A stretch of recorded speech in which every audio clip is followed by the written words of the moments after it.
মেহমান হচ্ছেন আল্লাহ তাআলার রহমত এবং বরকত নিয়ে আসেন।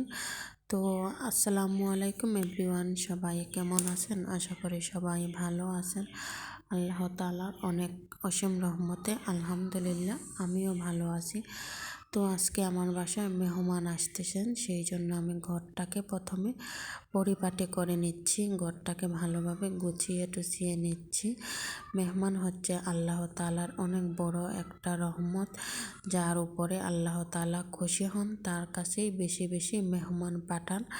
সেই জন্যই কখনোই আমরা বিরক্ত হব না মেহমান আসলে। আমাদের সামর্থ্য অনুযায়ী এবং সাধ্য অনুযায়ী আমরা মেহমানকে খুশি রাখার চেষ্টা করব। একটা কথা মনে রাখবেন আপনারা, যে মহান আল্লাহ তাআলা রাব্বুল আলামিন আমাদেরকে সৃষ্টি করার আগে কিন্তু আমাদের রিজেক সৃষ্টি করে দিয়েছেন, কারণ উনি মানুষ পাঠানোর আগে মানুষের রিজেক দুনিয়াতে পাঠিয়ে দিয়েছেন। আমরা যতদিনই বেঁচে থাকব, আমরা যদি রিজেক একটা দানাও আমাদের থাকে, তো আমরা সেটা না খাওয়ার আগ পর্যন্ত আমরা মারা যাব না। আমরাকে সেটা গ্রহণ করতে হবে, তারপরেই আমরা মারা যাব। তো কেউ খাওয়াতে পারে না, সব কিছুর মালিক হচ্ছেন আল্লাহ তাআলা। আল্লাহ তাআলা আমার উপরে যদি খুশি হন তাহলে আমার ঘরে অতিথি পাঠাবেন বা মেহমান পাঠাবেন। মেহমান হচ্ছে আল্লাহ তাআলার অসীম রহমত, অসীম বরকত নিয়ে আসেন মেহমান সম্পর্কে। আল্লাহর রাসূল অনেকগুলা হাদিস দিয়ে গেছেন আমাদের জন্য, হাদিস বলে গেছেন। তো আমরা কখনোই মেহমানকে বোঝা মনে করব না বা বিরক্ত হব না মেহমান সম্পর্কে। আমাদের যা আছে, যা ওনাদের রিজেকে আছে তাই ওনারা খাবেন।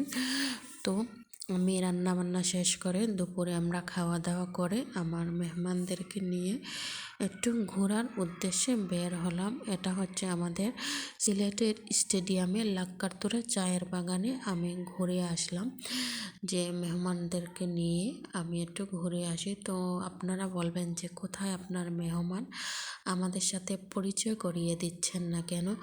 আসলে মেহমান হচ্ছেন আমার আপন খালা, আমার মায়ের ছোট বোন। তো উনি ক্যামেরার সামনে আসতে চান না। তো আমার কাজিনও একটু পর্দা মেনটেন করে, সেও ক্যামেরার সামনে আসতে চায় না। তো এই যে আমি আমার কাজিনের সাথে গল্প করতেছি, ওই যে দেখতে পাচ্ছেন ওটা হচ্ছে আমার কাজিন। ও খুব বেশি পর্দা মেনটেন করে, সেই জন্য ক্যামেরার বাহিরেই থাকতে চায়। তো সবাই দোয়া করবেন আমাদের জন্য।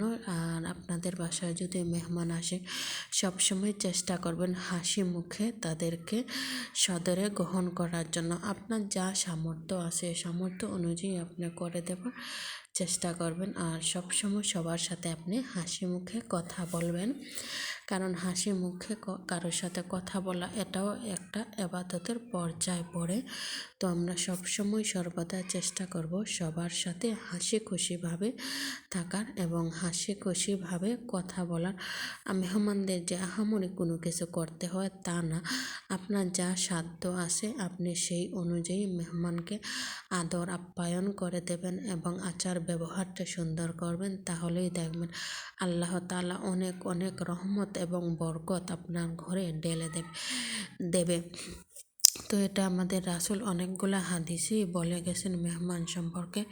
তো আমার ভিডিও আপনাদের কাছে কেমন লাগছে অবশ্যই জানাতে বলবেন না। আর আমার ভিডিও যদি আপনাদের কাছে ভালো লাগে অবশ্যই আমাকে লাইক কমেন্ট শেয়ার দিয়ে সবাই পাশে থাকবেন। তো সবাইকে আবারও জানাই আসসালামু আলাইকুম। সবাই ভালো থাকবেন, সুন্দর থাকবেন, সুস্থ থাকবেন।